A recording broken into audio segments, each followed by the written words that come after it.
So grassroots guiding principles. We believe that grassroots soccer should be for all, and that all players deserve the opportunity to play soccer at whatever level they choose to play. There should be no barriers for grassroots soccer players. We also believe that play is the best means of learning, so children learn best from playing in small-sided games, playing the game that they love, playing and learning through real-life game opportunities. We also believe that above all, children should have fun. At the grassroots level, it's vital that children are having fun as they're falling in love with the game and playing the game of soccer.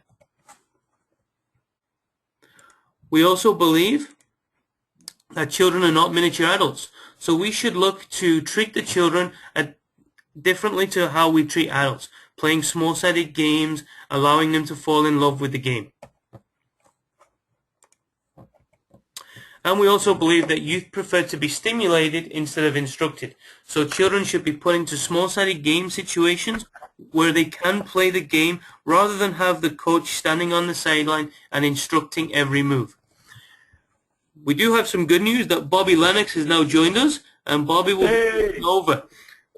Can you hear me, Carl? I can hear you, Bobby. Okay, I'm going to switch to presenting then, Carl. Thanks very much, Carl. No problem, Bobby. It's all yours.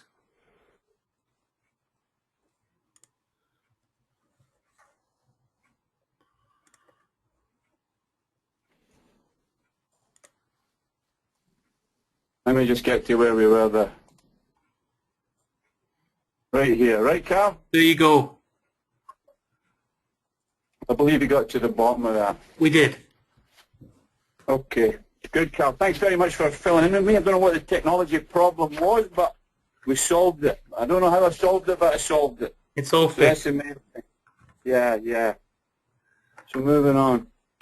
So let's talk a little bit about talent and what talent is and how we look at talent and what we've done in the past with talent. Talent identification, some of you may be familiar with that term, talent identification or talent ID, and it's something we've done. Talent ID means that a coach is looking at a kid in the here and now, this immediate moment. What skills, what qualities does that child have? How good is he or she today? And that's how we've typically selected children into programs. Looking at them now. Talent potential is maybe a word that some of you have heard or you've heard in the past. And really that means what potential will the child have in the future? Now, understandably, that's more difficult to assess. It takes certain skills and qualities, and it's a challenge for the coach to identify that. But realizing that children are learning the game and they have potential to become better given that opportunity is huge. How good will they become? So some of the qualities and talent potential may not be immediate, may not be as obvious, but you're looking at children who maybe do they listen well? Are they coachable? Do they have a good work ethic? Are they committed and dependable? Those are the types of people who are going to get better and will succeed given an opportunity. So the question we ask is, which way should we head? What do we think is the best for the future of the game and for the future of these young children? I would argue that talent potential, being able to somewhat assess where they're going to be, is the way we should be looking, and understand it is more difficult to assess talent potential. So let's have a look at types of sports. Here we have a young gymnast, and what we call this sport is early engagement, early specialization. So gymnastics, children get into gymnastics as young as 2, 3, etc. And they're really being successful in their early to late teens. Gymnastic gold medal winners, the average age of a gold medal winner in the Olympics is 19. In their early 20s, they're finished. Here is rowing. Rowing is what we call a late engagement and late transfer sport. Usually people get into rowing when they're older. You don't see too many children who get involved in rowing, but certainly late teens into early adulthood, people usually get into rowing. Also, it's a late transfer sport. By that we mean people transfer into rowing from other sports and become quite successful. So they may have been involved in another sport in their youth, in early teens, and then transferred into rowing at a later date. And just by the way, if you have some questions, Carol is available to answer them now. Carol's sitting at home looking for something to do, so if you have some questions, feel free to use the message box, and Carol will respond to your questions as we go. If we don't get to all the questions, we will have an FAQ put up on the OSA website, and if your question for some reason wasn't answered tonight, look on there and I'm sure you'll see your question answer. So here we see a photograph of some young soccer players. Soccer is what we call an early engagement and normal to late specialization sport. So children usually get involved in soccer, 4, 5, 6 years of age, and they specialize in soccer usually around 15, 16 years of age. Just as a bit of interest, the average age of an elite soccer player, the average age of World Cup winners over the past 19 World Cup tournaments, some of you may know this, is 27.5 years. So expecting young children to peak at 10, 12, 13, 14, they've still got 10, 12, 13 years to go. So being patient with them and giving them lots of opportunity to realize their potential, because again, they don't reach their peak to 27.5 years of age. Just as a kind of sidebar, Olympic athletes, the average Olympic athlete, their age is very similar to an elite soccer player. They peak at 26 years of age. So again, you see the similarity between the average Olympic athletes and soccer players. A little bit later in life. So I hope those questions are flying in. We're keeping Carl busy. But let's look at the way we've done things in the past and the way in some areas we're still continuing to do them. Here's a photograph of 2 young female soccer players and 2 young male soccer players. I'm sure you can see there's quite a considerable difference in their physicality. The 4 of these young players are 11 years of age. Both the boys and the girls are 11. These photographs were taken in 2012. There are some coaches out there who would maybe not select the smaller players because the bigger, more physical players stand out and their skills and attributes are pretty obvious, whereas the smaller players may be more difficult to see their qualities. Soccer is not this. Soccer is not a battle of the physical, the most physical, the largest, the biggest. Soccer is this. Soccer is where the smallest player can compete with the largest player. Given the opportunities, these small players, small in physical stature, can have many, many other qualities that brings them up in the level playing field with the larger, more physical players. But given an opportunity and given the potential, these smaller, less physical players may shine. The best example of that is you may have seen Barcelona today, you may have seen Bayern Munich, and you may have seen this guy. Some of you may have seen this photograph before. But this small boy there in the top row, with a circle around his face, that is Lionel Messi. And even at that young age, he was one of the smaller players in his group there. You can see him standing. Obviously, he's become arguably the world's best player. Maybe in a different environment with a different coaching system and a different structure, he may not have been given that opportunity because of his physical size. But obviously, people have seen the potential in him, given him opportunities, and here he is now, still small, but one of the best players in the world. And he's surrounded in that Barcelona team by small less physical players, but high quality technical and tactical players with really sharp minds. So again, staying within the past, the traditional model included tryouts. Children would attend a tryout to be selected into a program. The children were usually selected based on their physicality. Typically the bigger, stronger, faster players were selected, and those were typically the players born earlier in the year. And we're going to talk a little bit about RAE, the relative age effect. It was a coach and adult-centered program. The coach and the adults in charge of the program picked the players based on what would give the adults, the coaches, success, not necessarily what was best for the players. There was limited player movement. Players were signed to a team and they stayed with that team. There was no opportunity to move up to another team, to move to a different team, so that the amount of movement, that flexibility within programs was very slim, if not none. It was a here and now. We mentioned talent identification. Again, very much, let's pick the best players now, get success now, and don't worry too much about the future. And clubs were not clubs. Many clubs were just a collection of teams where coaches did not know each other, players did not know each other. We're trying to create an environment where clubs are not just a collection of teams, but a collection of players and coaches who work together for the betterment of the players. We believe that's the environment that children are going to grow in and realize the potential they have, where they get access to a variety of coaches with a variety of skills, knowledge and experience, and also can interact with a number of different players within their teams and programs in the club.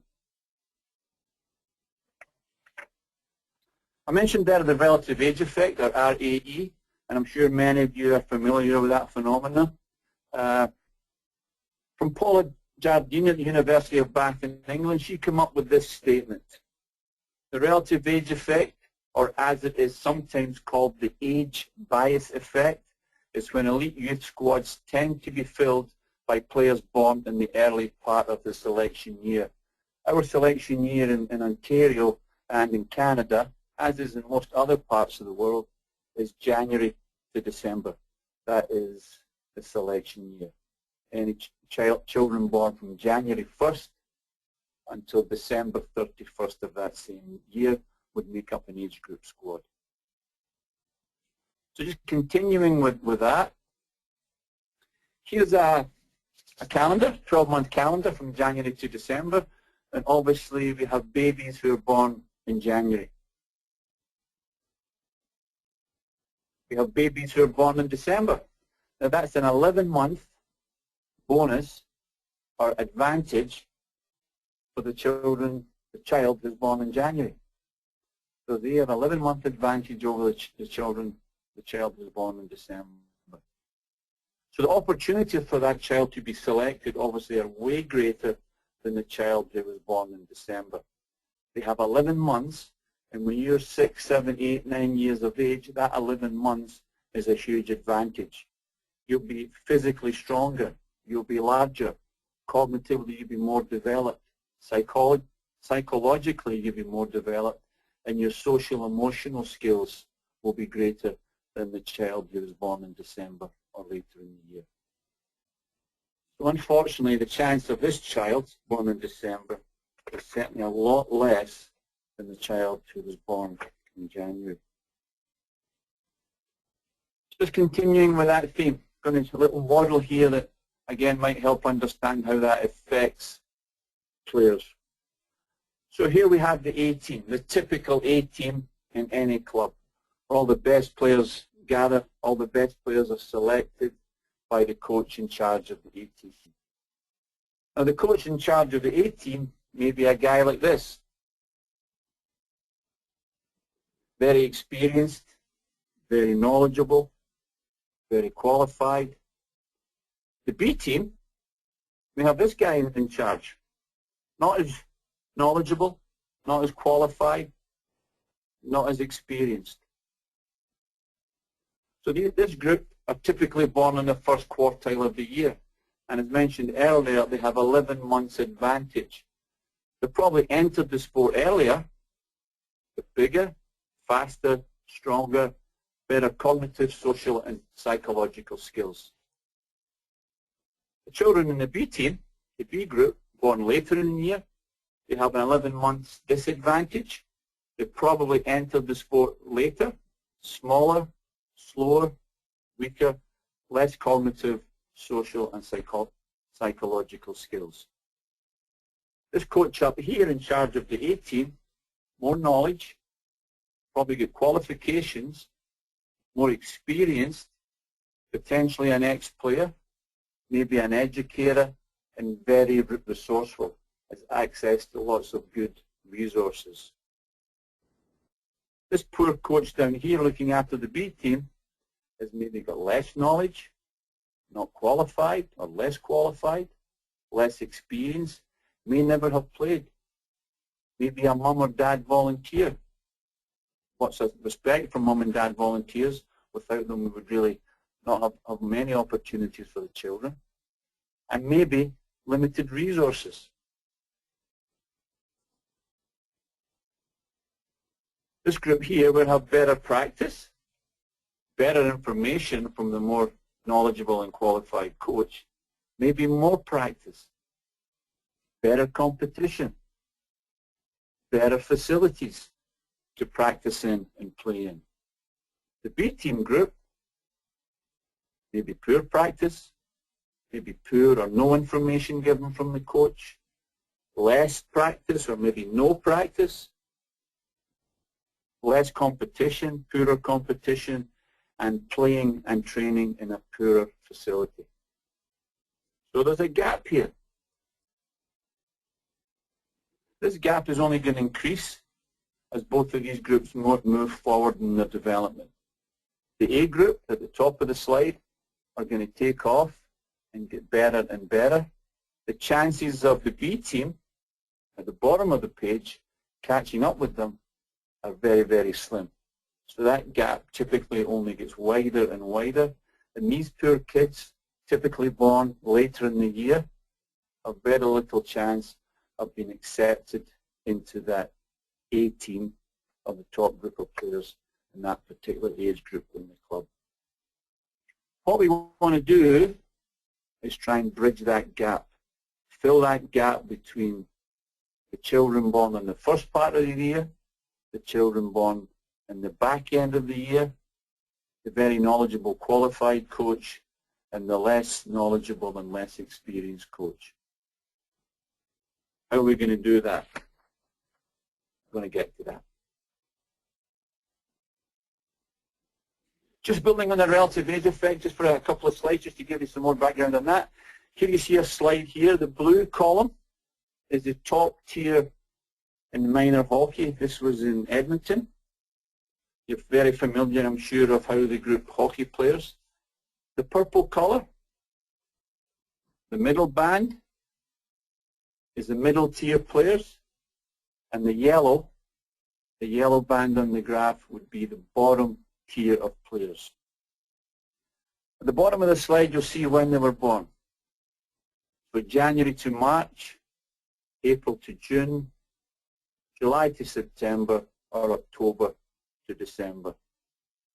Now as you can see, in the January to March quartile, almost 40% of the players are in the top tier, whereas the bottom tier, only 21, 22% of the players in the bottom tier that were born between January and March.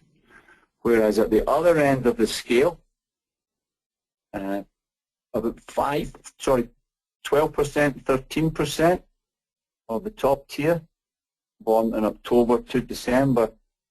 But look at the difference in the bottom tier who were born in October to December.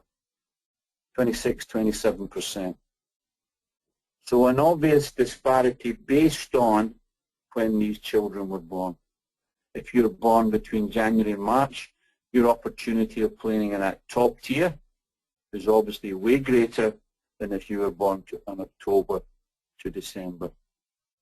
So these children are suffering based on their date of manufacture, excuse me.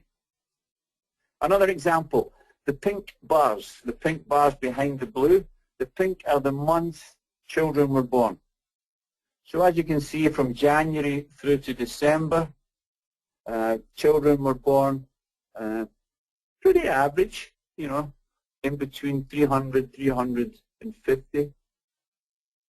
The blue bar shows the players that were selected into UEFA U17, U19 and under-21 tournaments in 2010, 2011. So as you can see, if you're born in January, you have way more chance of playing in a UEFA competition than if you were born in December. And understanding that the level of birth rates are very similar across the 12 months. So again, over 600 players in these tournaments, UEFA U17, U19 and U21 were born in January, whereas approximately 150 were born in December. So again, showing you have more chance of being selected to play at this elite level, UEFA U17 up to U21 tournaments, if you were born in the first part of the month, first part of the year. Excuse me. Here's another one based in National Hockey League drafts between 2000 and 2005. Again, you can see almost 370 players born between January and March were selected into the draft over that 5-year period. Other side of the scale, October to December, is down around 150. So again, showing the difference based on date of manufacture.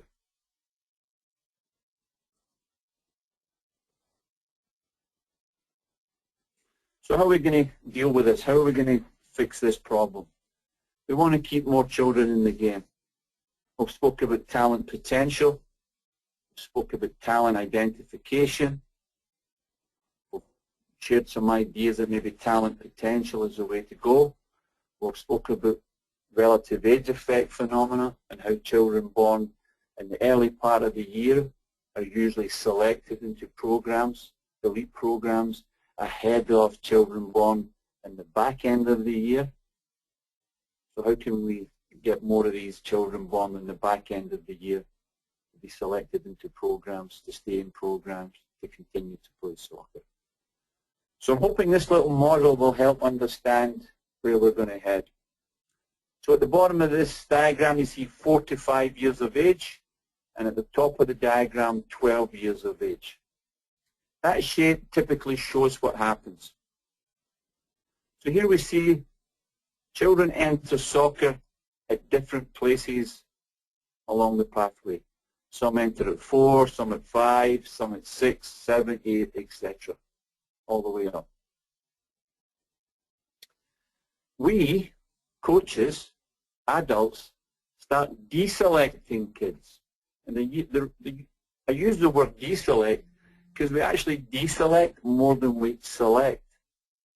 And we start deselecting children all the way up here. Now understand, we mentioned this earlier, that children enter the sport at different stages. A child may have been playing soccer for 4 or 5 years and be in a 9-year-old program, and a child may just have entered that program and been in the program a few months.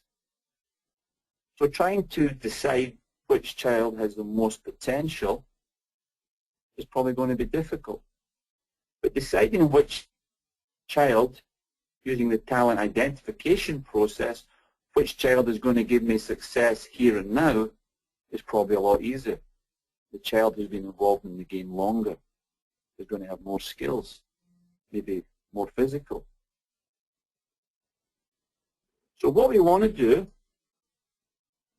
just in a sidebar, at this age, as we know, 70% of the children leave the game. 13 years of age, 70%, in fact some recent studies have increased that number to 75% actually leave the game. What we want to try and do is this. Get rid of the deselection process, keep that talent pool, keep all these children playing the game as long as possible to give them an opportunity to realize their potential, hoping we can reduce that 70%. Obviously, our aim would be to get to 0, but that ain't going to happen. But can we reduce that 70%, keep children in the program? That is what we want to do. So don't deselect children. If children want to participate in a program, allow them to participate in the program. That is our inclusive model. Children who are typically released from programs or are cut from programs, the research shows they usually quit sports. They had a bad experience. They see themselves as being rejected and excluded. They didn't like that experience, so they stay away from sports to prevent having that feeling in that environment again.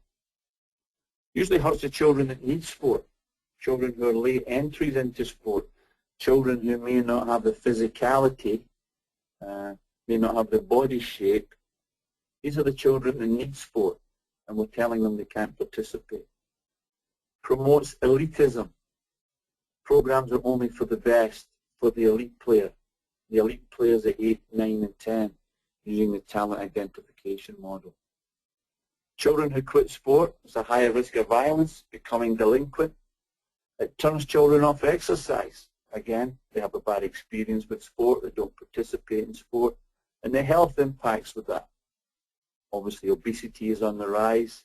The health issues with children are on the rise.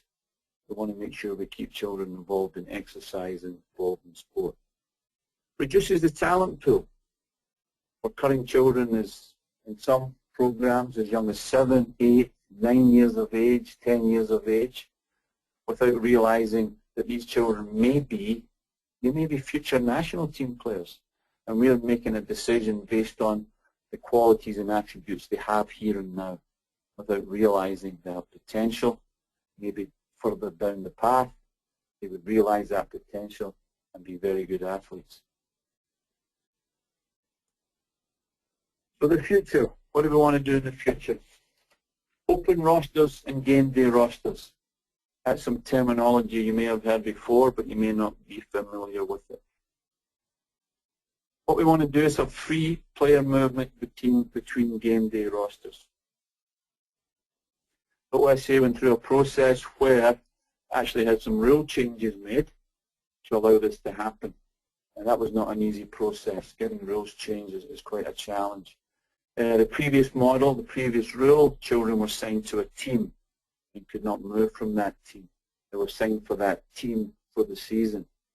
So in a club, you may have a U10 program with 2 or 3 or more teams. Children could not move from team to team within that program. They were signed to a team and had to stay there. We want to provide opportunities for players to experience better programming. We think this model will do that. A player-centered approach. What's best for the players? Not what's best for the adults, what's best for the players. What do the players need to develop and realize their potential? We focus on the individual development. Each player is an individual. It's a team game, but the teams are made up of individuals. We won't have team success until we have individual success. Now, it's a lot easier to work on team success. It's a lot more work for the coach to focus on the individuals and give individuals development programs. We want to develop more players, not less. Again, by deselecting more than we select, we're not developing more players, we're actually developing less players. No disappointment for young players. We want children to enjoy sport, we want children to enjoy our sport, the game of soccer.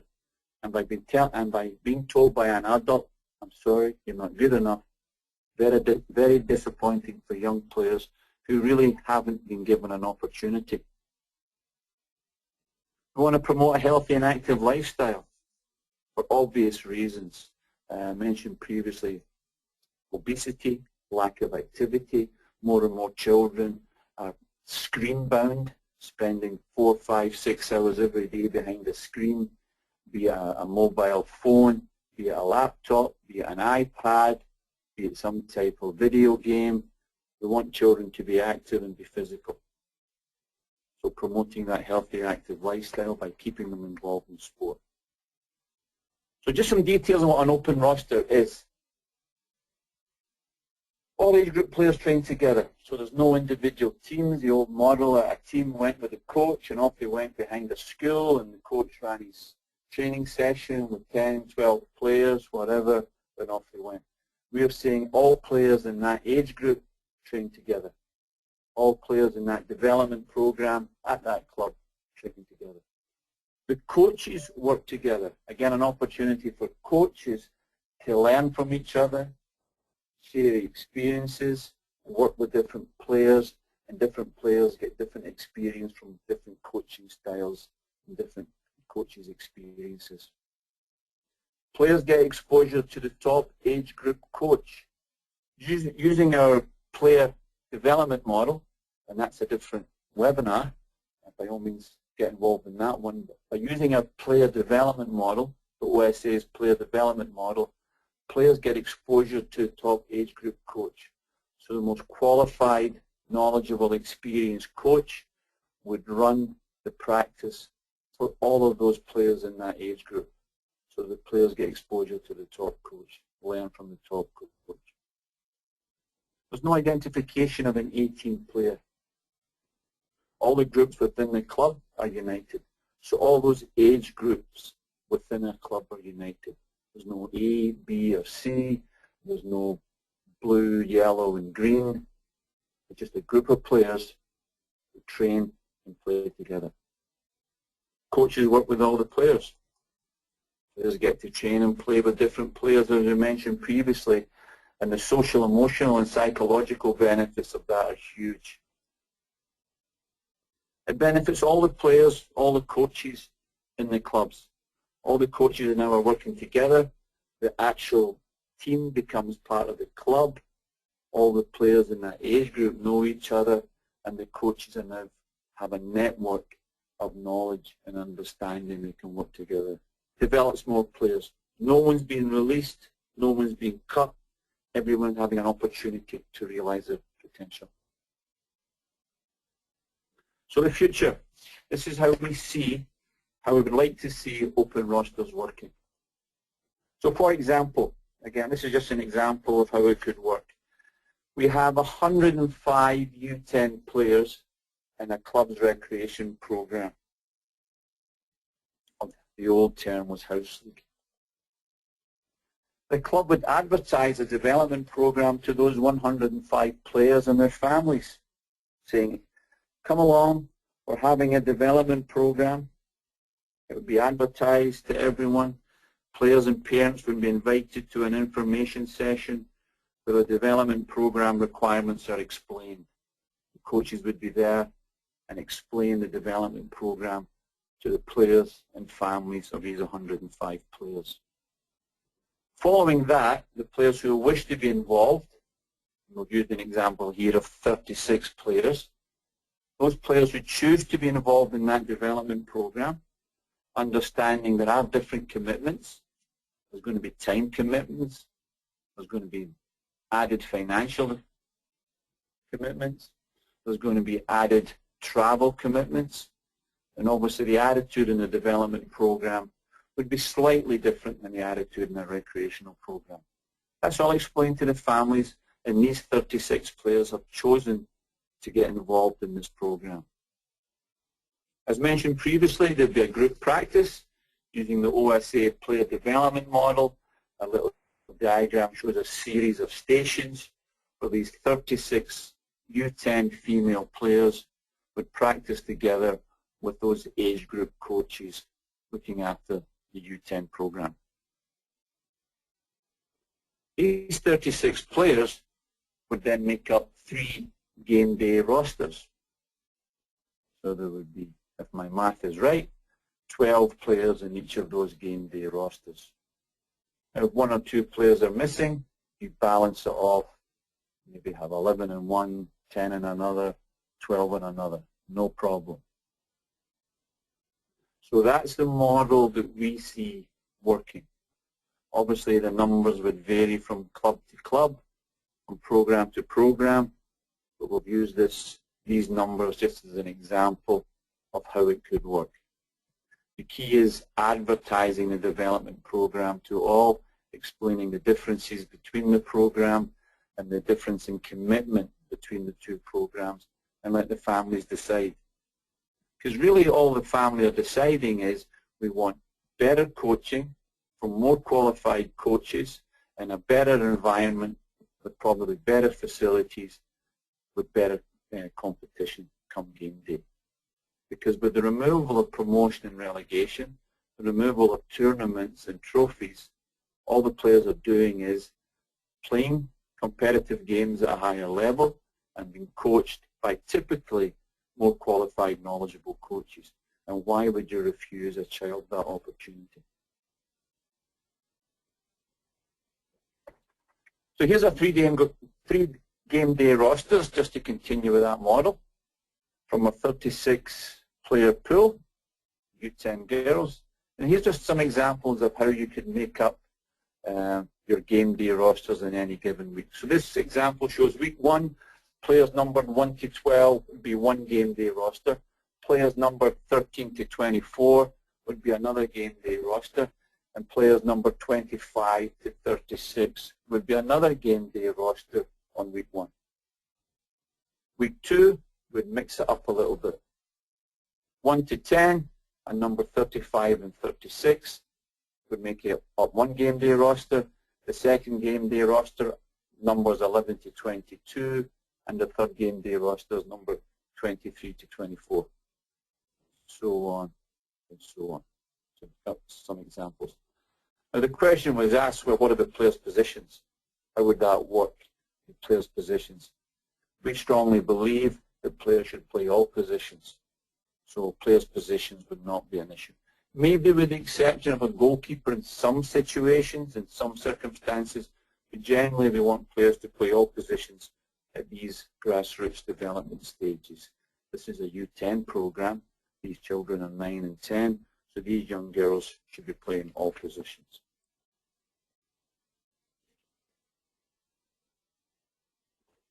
So just a little diagram. I apologize for the arrows, don't line up. For some reason that's not working, don't know why. But again, two programs, recreational and development. The deciding factors for the family may be commitment to the program, attitude, financials. Obviously the financial commitment to a development program is usually more than it is the recreational program. Again, we want to include children, not exclude them. We want to give them opportunities to develop, opportunities to realize their potential. We believe that every child has a talent, and if we give them the time, give them the opportunity, they will show it. So let's give them some time and the opportunity to show us their talent. I'm just quickly going to put these up. Why game day rosters? Allows more players to participate. Very simply see by our model. More opportunity for players to realize potential. I've repeated that several times tonight. I apologize for that, but I think it's really important that we give these young players an opportunity. We're too quick to tell them they're not good enough. We're too quick to tell them they don't qualify for the program. Let's give them a chance. Promote an inclusive program. Create appropriate competition at games. With an open roster, you can change players around. You can put players in different groups based on the level of competition you may be meeting that particular week. Obviously, it's going to improve the self-confidence and self-esteem of the players. No one's been cut, no one's been deselected, everyone's been involved in the program. Every player has an opportunity. All players are motivated. They've been included in the program. Here's an opportunity for me to show my stuff. Confidence obviously will increase. They feel they're being successful. Less pressure. Nothing worse in the world than being put on trial and some adult deciding the future. They feel they've been through a test and people are watching them and they're pressured to perform. We don't want to judge them, we want to teach them. More opportunity to show potential. More interaction with their peers.